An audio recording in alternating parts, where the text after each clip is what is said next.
2017 के पहले की स्थिति क्या थी? ये सब बंदी की कगार पर थे, जर्जर हालत थी।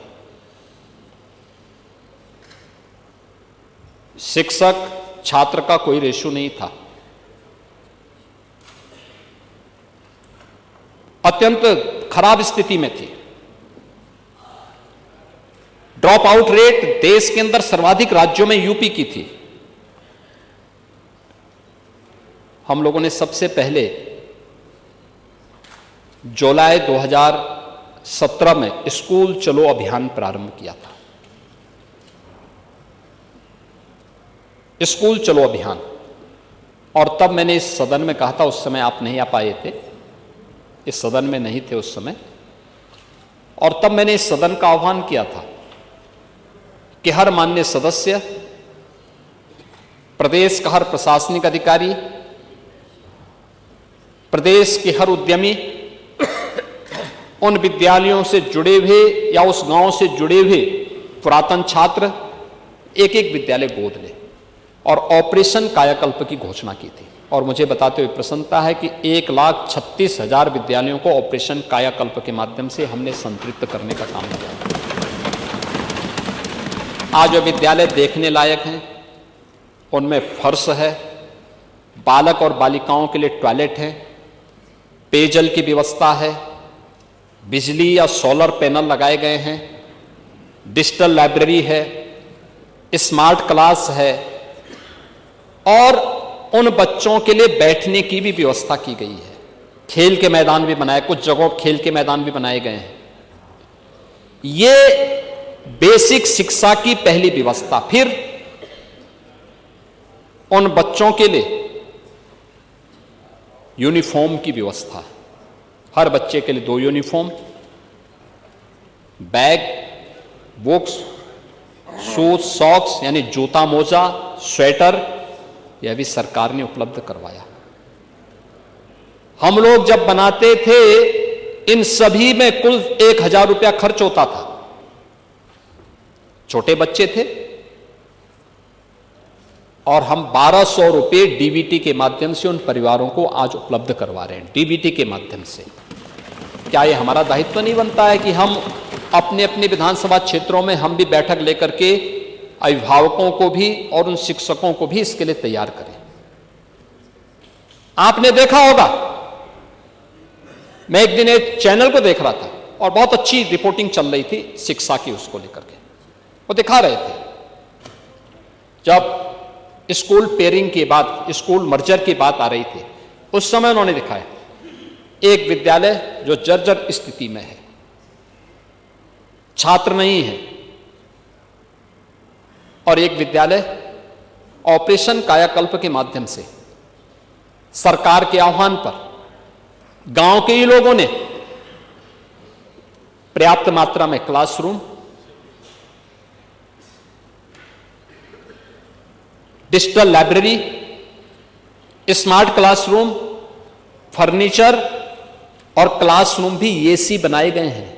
बेसिक शिक्षा परिषद में सुल्तानपुर का ही वो विद्यालय है, सुल्तानपुर, जनपद सुल्तानपुर का भी है, और वाराणसी के भी हैं, गोरखपुर के भी हैं, अन्य तमाम जनपदों में बनाए गए हैं।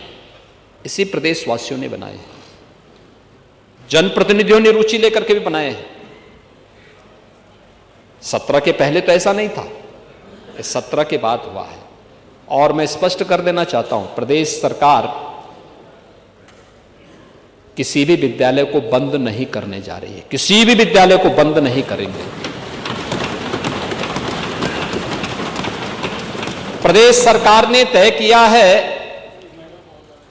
कि इंटीग्रेटेड कैंपस बनने चाहिए बच्चों के लिए, जहां पे वह प्री प्राइमरी से लेकर के और सीनियर सेकेंडरी लेवल तक के स्कूल की शिक्षा प्राप्त कर सकें। उसी के मॉडल दिए गए हैं अटल आवासीय विद्यालय। पांडे जी, मैं जाऊंगा, यहां पे हमारे श्रम और सेवायोजन मंत्री हैं राजभर जी, श्री अनिल राजभर से कहूंगा कि एक बार आपको अटल आवासीय विद्यालय का दौरा करवाएं। अभी मैं बिलारी में भी आया था, बिलारी के विधायक भी नहीं होंगे यहाँ पे, हाँ भाग गए होंगे, क्योंकि स्वतंत्र देव जी ने ऐसी कसम उनको खिला दी है कि वो बेचारे समझ ही नहीं पा रहे होंगे कि किसके नाम पे कसम खाएं।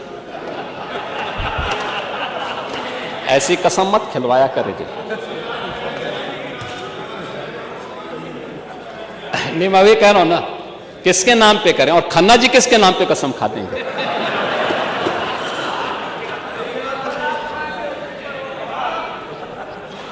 ये स्थिति है, ऐसा मत किया करिए भाई। आप तो घर में जो है, आप पता नहीं किन स्थितियों में रहते होंगे, लेकिन खन्ना जी के बारे में और कम से कम हमारे ये फहीम इरफान के बारे में तो आपको सोचना चाहिए।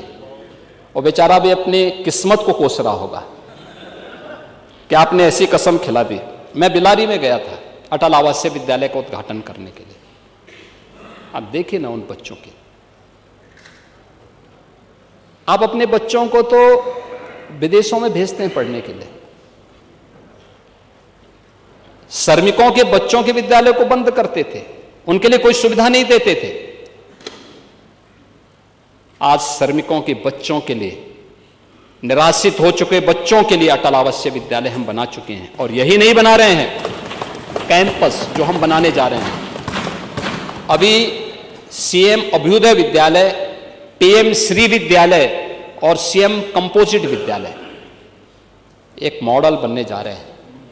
कस्तूरबा गांधी विद्यालयों को भी अपग्रेड किया गया। 8वीं तक थे, गरीब परिवारों की बच्चियां पढ़ती थी, 12वीं तक की बच्चियां उसी कैंपस में पढ़ेंगी। सभी प्रकार की सुविधाओं को वहां पर सरकार ने उपलब्ध करवा दिया है, ये भी वहां पे उपलब्ध कराई गई। और 29,000 से अधिक जिन विद्यालयों की बात कर रहे हैं, 27,000 विद्यालय हैं, 27,000 विद्यालयों को हमने स्वेच्छा से इस बात के लिए कहा कि जो विद्यालय चाहेंगे, 50 से कम छात्र हैं तो 1 किलोमीटर के दायरे में, 1 किलोमीटर का दायरा बहुत लंबा नहीं होता, पांडे जी आप 4-4 किलोमीटर जाते थे, क्यों बच्चों के भविष्य के साथ खिलवाड़ कर रहे हैं? उन विद्यालयों को इंटीग्रेटेड कैंपस, छात्र शिक्षक रेशियो ठीक हो जाए, छात्र शिक्षक रेशियो कम से कम 3 शिक्षक जरूर हो उन विद्यालयों में। अगर छात्र संख्या ज्यादा है, शिक्षक की संख्या बढ़ाइए। हमने इस बात को कहा है कि 22 छात्रों पे 1 शिक्षक की उपस्थिति जरूर हो, यह अनिवार्य किया जाए। और बाकी जगह खाली होती हैं, अधियाचन भेजिए, हम आयोग के माध्यम से नई भर्ती करवाएंगे। शिक्षा आयोग नई भर्ती करेगा और ये समय पे होना चाहिए। लेकिन 3 से 6 वर्ष तक की राष्ट्रीय शिक्षा नीति के अंतर्गत, और ऐसा नहीं कि स्कूल पेयरिंग की स्थिति केवल यूपी के अंदर हो रही है, हिमाचल में हुई, कांग्रेस ने हल्ला नहीं किया। कर्नाटक में हुआ, कांग्रेस ने हल्ला नहीं किया। अन्य राज्यों में हुआ, कहीं हो हल्ला नहीं हुआ। यूपी में हम कर रहे हैं कि नहीं, अच्छा कैंपस मिलना चाहिए, छात्र शिक्षक रेशियो ठीक होना चाहिए, शिक्षा की गुणवत्ता पे ध्यान दिया जाना चाहिए, क्योंकि जब छात्रों पे विशेष ध्यान देना है